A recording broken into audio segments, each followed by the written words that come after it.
I didn't love the photographs, but I appreciated how the story kind of unfolded in that gallery, and this kind of almost like a graphic novel.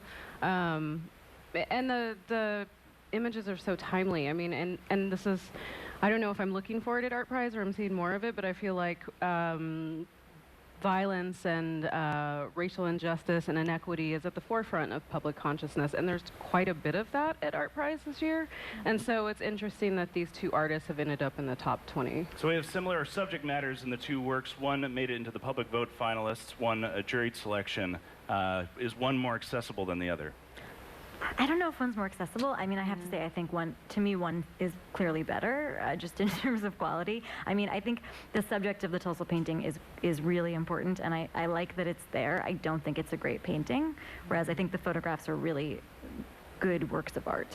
There's so much happening. I just was trying to understand the story, but I was more interested in like the actual painting, because there are like waterfalls that look like grass at some point, and like it's like, and then there's a rainbow down in the corner, but the horizon line is up here, and then there's this graffiti, different forms of graffiti. It just, there's a lot to figure out.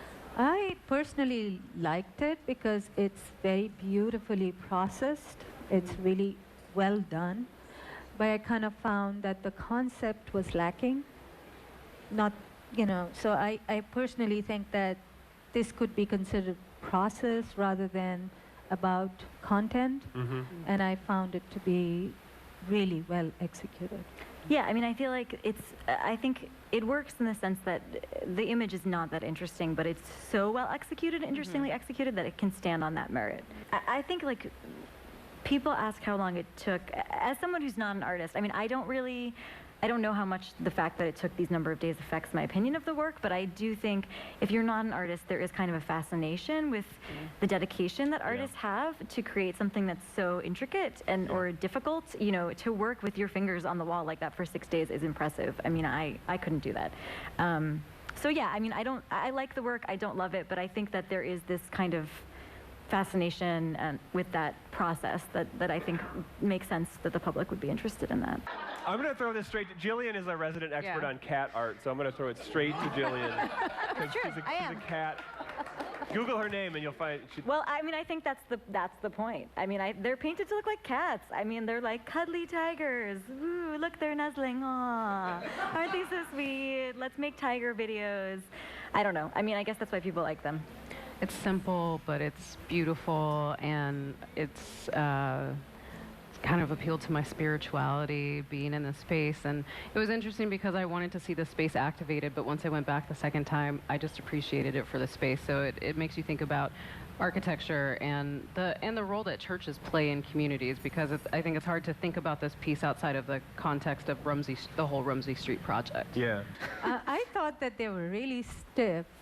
Also, maybe if the artist had decided to use something more contemporary, it could have been more interesting, like fiberglass maybe, or something, you know, current. With the way they're very static. They don't feel like they're moving within the space, and the water is so active that it felt kind of like stunted.